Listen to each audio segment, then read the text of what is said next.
सपना के पिता एक गरीब किसान थे। माँ पिता खेत में काम करते तो पीछे से सपना गांव के बच्चों के साथ हॉकी खेलती।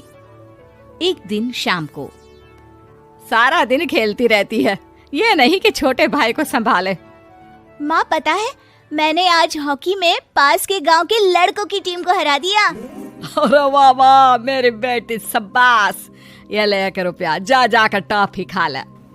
सपना खुशी से पिता के गले लग जाती है और बाहर चली जाती है। अरे तुम इसको बिगाड़ रहे हो, मैं ना इसकी शादी ही करा दूंगी। ऐसा कैसे शादी करा देगी? हाँ, अभी तो उम्र खेलने की है। माँ बड़बड़ करती वहां से निकल जाती है।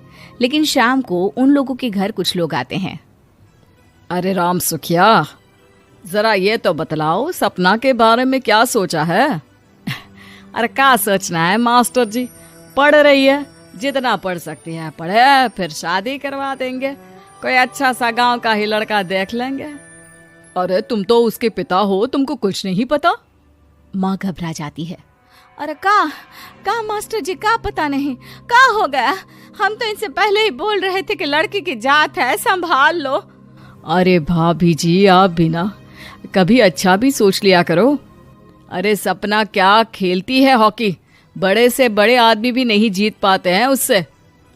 कल गांव में एक टीम आ रही है, लड़कियों की हॉकी खेलने उसे भेज देना, वहां शायद कुछ बात बन जाए। अरे ना मास्टर जी, कोई खेल वेल नहीं करवाना हम लोगों को, वो भी शहर के लोगों के साथ तो बिल्कुल भी ना। शहर के लोगों को ना कोई भरोसा नहीं होता मास्टर जी। अरे कैसी बात कर रही हो सपना की माँ, बुरा आदमी तो हर जगह मिल जाएगा, उसके लिए शहर का और गांव का। हाँ मास्टर जी, हम लोग तैयार हैं, कल आ जाएगी सपना वक्त से। माँ के लाख मना करने पर भी पिता सपना को हॉकी टीम के लिए भेज देते हैं। शाम को सपना वापस आती है, लेकिन लट के मुंह से।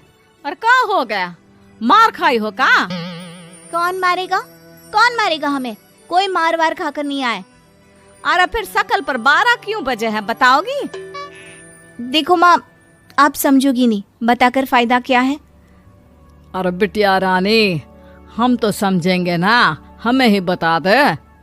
सपना पापा के गले लग जाती है। पापा, मैं ना सिलेक्ट हो गई हूँ भारत की हॉकी टीम में खेलने के लिए। अरे वाह, ये तो बहुत ही खुशी की बात है मेरे बच्चे। फिर मेरी गुड़िया काहे परेशान है? पापा, मुझे दिल्ली जाना पड़ेगा आगे की प्रैक्टिस के लिए। माँ जो सारी बात सुन रही होती है, जोर से चिल्लाती है। एक पैसा नहीं है मेरे पास, समझी? कुछ नहीं दूंगी। शादी के लिए लड़का फाइनल भी कर दिया है, कल्ले का बेटा, वो शादी कर लेगा तुमसे। सपना पिता की ओर देखती है। अरे देख सपना, खेलने दिल्ली जाना है तो सिर्फ इसी शर्त पे कि आकर कल्ले से बेटे से चुपचाप शादी कर लेगी, बोल। अरे ठीक है ना, कल्ले का बेटा तो बहुत ही समझदार है, सरकारी नौकरी है उसकी, मान गया वो तो सपना शादी कर लेगी। सपना भी धीरू, जो कि कल्ले का बेटा था, उसे जानती थी। वो मन ही मन सोचती है कि शादी तो वैसे भी होनी है, लेकिन माँ की ये शर्त मान गई तो जीवन जीने का एक मौका तो जरूर मिलेगा। हाँ, मुझे मंजूर है। हाँ, तो कल मैं उन लोगों को बुला लूं? पिता और सपना दोनों एक दूसरे को देखते हैं। अब माँ ठीक है ना, बुलाने की क्या जरूरत है, वो लोग पसंद कर रहे हैं ना मुझे, वही ठीक है।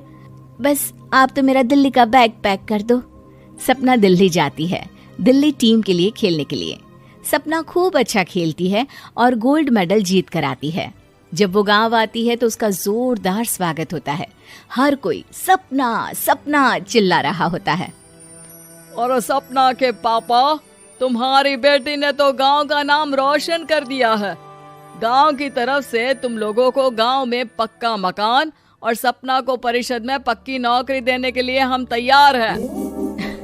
अरे वाह वाह, पक्का मकान, ये तो बहुत अच्छी बात है, लेकिन सपना की नौकरी नहीं चाहिए हमें। हाँ, कैसी बात कर रही हो सपना की माँ? लड़की की नौकरी रहेगी तो अपने पैरों पर खड़ी रहेगी, किसी के आगे झुकने की जरूरत ना पड़ेगी।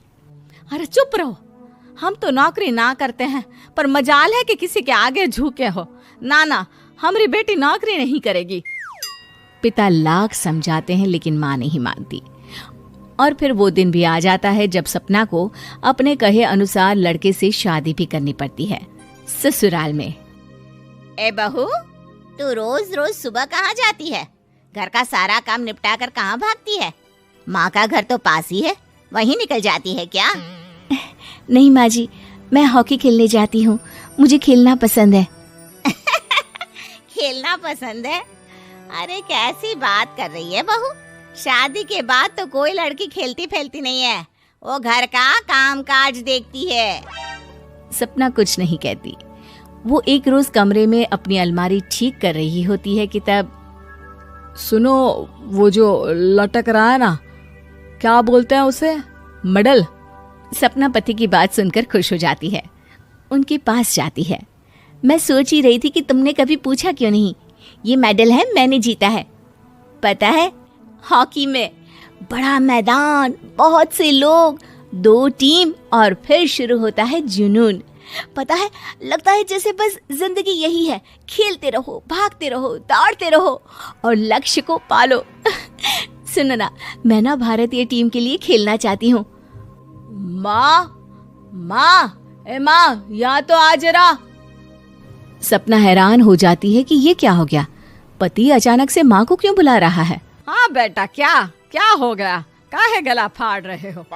माँ, ये सपना क्या कह रही है? अरे बीवी तो बोलती ही रहती है बेटा, लेकिन क्या हो गया, चिल्ला क्यों रहे हो? ऐसा क्या बोल दिया इसने? माँ ये बोल रही है कि इसको खेलना है भारतीय टीम के लिए। सपना डर जाती है। नहीं माँ जी, मैंने कहा कि मैं चाहती हूँ कि वो मैं बोला था ना, शादी के बाद कोई खेलता नहीं, घर का काम काज देखता है, लेकिन फिर भी। नहीं माँ जी, ठीक है, मैं घर का काम देखूंगी, कल से मैं खेलने भी नहीं जाऊंगी, माफ कर दीजिए। सपना पति की तरफ देखती है जो माँ की तरफ देख रहा होता है। उसे गुस्सा तो आता है, लेकिन करती भी तो क्या, सास के सामने कैसे पति की क्लास लगाती। अरे बेटा, अब क्यों घूरे जा रहे हो बहू को? माँ, अभी इस बात का फैसला करके जाना, वरना ये तो तेरे कमरे से जाने के बाद मुझे। अब चुप हो जाइए आप, छोटी सी बात का बतंगड़ मत बनाइए। छोटी सी बात? बहू, ये कोई छोटी बात नहीं है। जो लड़की दिल्ली के लिए गोल्ड मेडल ला सकती है, वो देश के लिए भी तो गोल्ड ला सकती है ना। हम लोगों को किसी चीज की कमी नहीं है बहू, घर का काम तो कोई भी कर लेगा, लेकिन देश का नाम रोशन करने के लिए सपना चाहिए। जा बहू, तेरी ट्रेनिंग का सारा इंतजाम तेरे पति ने कर दिया है, जा खेल और देश का नाम रोशन कर। सपना की आंख में आंसू आ जाते हैं। वो सोचती है कि बेटियों को मायके के साथ अगर ससुराल में भी सहयोग मिले तो ऐसा कोई काम नहीं जो वो नहीं कर सकती है।